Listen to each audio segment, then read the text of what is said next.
अब हम आपको भोपाल के एक रेलवे स्टेशन पर लेकर चलेंगे जिसे आप अब तक हबीबगंज स्टेशन के नाम से जानते थे। आप में से बहुत सारे लोग हो सकता है इस स्टेशन पर गए भी होंगे। आज प्रधानमंत्री नरेंद्र मोदी ने इस स्टेशन का एक नए आधुनिक रूप में उद्घाटन किया है और अब इस स्टेशन का नाम हबीबगंज स्टेशन से आप नहीं जानेंगे इसे, बल्कि इसका नाम हो गया रानी कमलापति रेलवे स्टेशन। रानी कमलापति भोपाल की आखिरी हिंदू रानी थी जिनका संबंध गोंड राजघराने से था। उनके पिता का नाम राजा कृपाल सिंह सरूतिया था और रानी कमलापति को घुड़सवारी और तलवारबाजी में महारत हासिल थी और उन्होंने अपने पिता के साथ कई लड़ाइयों में, कई युद्धों में हिस्सा लिया था और आक्रमणकारियों से अपने राज्य की रक्षा की थी। उनका विवाह निजाम शाह से हुआ था जो गिन्नौरगढ़ के शासक सूरज सिंह शाह के पुत्र थे। 17वीं शताब्दी में निजाम शाह ने भोपाल में एक 7 मंजिला महल का निर्माण करवाया था जो उनकी और रानी कमलापति के प्रेम की निशानी था। सन 1723 में रानी कमलापति की मृत्यु हुई थी और इसी के साथ भोपाल पर मुसलमान नवाबों का शासन शुरू हो गया था, जिनमें सबसे पहला नाम था दोस्त मोहम्मद खान।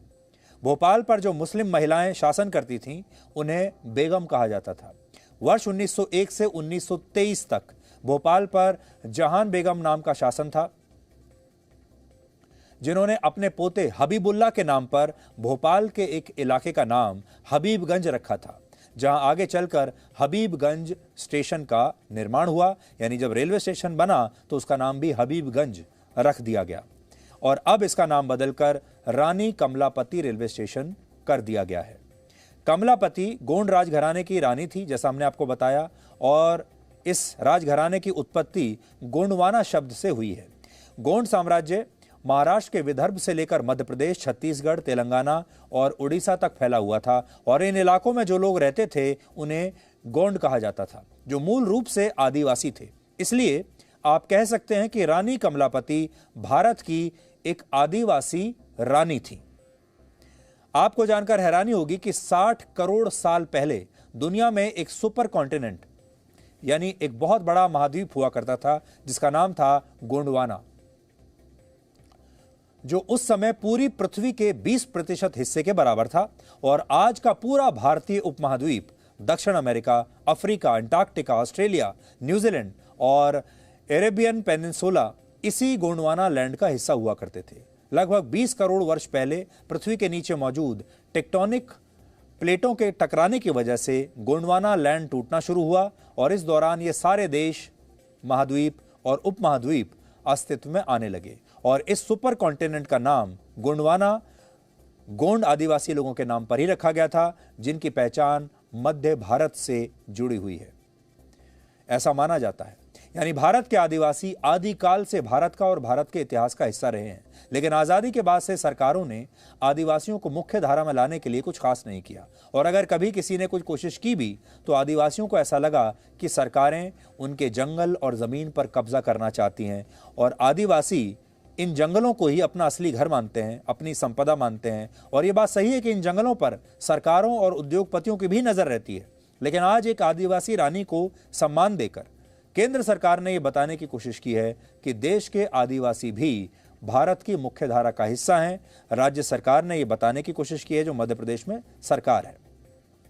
भारत की आबादी में आदिवासियों की हिस्सेदारी 8.5% है और आदिवासियों की 705 जनजातियां अनुसूचित हैं, जिन्हें आप शेड्यूल्ड ट्राइब्स कहते हैं। लेकिन इनके जंगलों और जमीनों पर कब्जे की वजह से पिछले कुछ वर्षों में करीब 50% आदिवासी अपने मूल स्थानों को छोड़कर कहीं और बसने पर मजबूर हो चुके हैं। लेकिन अब सरकार की यह कोशिश है कि आदिवासियों को उनके मूल स्थान पर ही उनके सारे अधिकार दिए जाएं।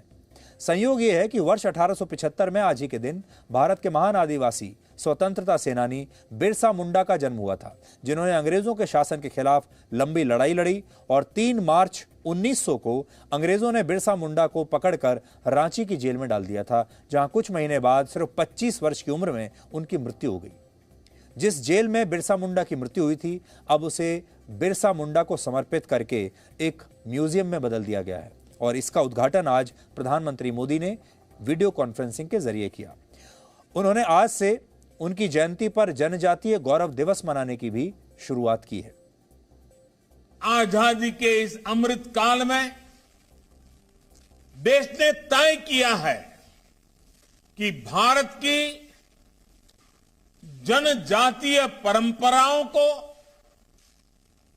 इसकी शौर्य गाथाओं को देश अब और भी भव्य पहचान देगा। इसी क्रम में ये ऐतिहासिक फैसला लिया गया है कि आज से हर वर्ष देश 15 नवंबर यानी भगवान बिरसा मुंडा के जन्म दिवस को जनजातीय गौरव दिवस के रूप में मनाएगा। आज इस महत्वपूर्ण अवसर पर देश का पहला जनजातीय स्वतंत्रता सेनानी म्यूजियम देशवासियों के लिए समर्पित हो रहा है।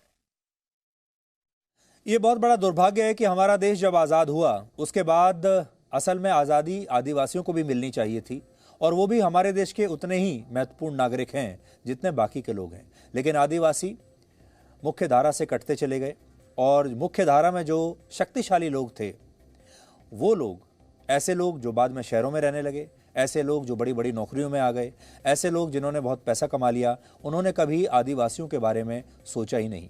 आदिवासी इन जंगलों को अपना घर मानने लगे, इन्हीं को अपनी संपदा मानने लगे, और धीरे धीरे हमारे देश का जो शक्तिशाली वर्ग था वो उनकी नज़र भी इन्हीं जंगलों पर पड़ गई। अब बड़ी बात यह है कि ये जंगल आखिर किसकी संपदा है? आदिवासियों की, जो सैकड़ों वर्षों से, हजारों वर्षों से यहाँ पर रह रहे हैं, जो जिनका घर यहाँ पर है, या उद्योगपतियों की जो वहाँ से पैसा कमाना चाहते हैं, या सरकारों की जो अब वहाँ सरकार है तो वो ये कहते हैं कि ये इलाका हमारा हुआ। तो ये इलाका है किसका?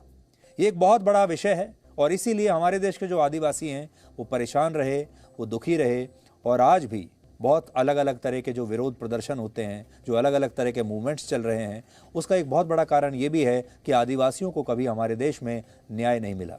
लेकिन अब हम उम्मीद करते हैं कि आदिवासियों को न्याय मिलेगा, और साथ ही जिस तरीके से हबीबगंज स्टेशन का नाम बदला गया है उससे ये भी समझ में आएगा भारत के लोगों को कि इतिहास में जो चीज़ें आपको सही तरीके से नहीं पढ़ाई गई, और वो हिस्सा हमारे देश में अलग अलग स्थानों के नाम में भी निहित है, उन सब चीज़ों को, उन गलतियों को अब सुधारा जा रहा है, अब उन्हें ठीक किया जा रहा है। और इतिहास में जिन लोगों को सम्मान मिलना चाहिए था, इतिहास में जिन लोगों को हमें वाकई में असल में याद करना चाहिए था, अब उन लोगों के बारे में आपको फिर से बताया जा रहा है, और इसीलिए इन जगहों के नाम भी बदले गए हैं।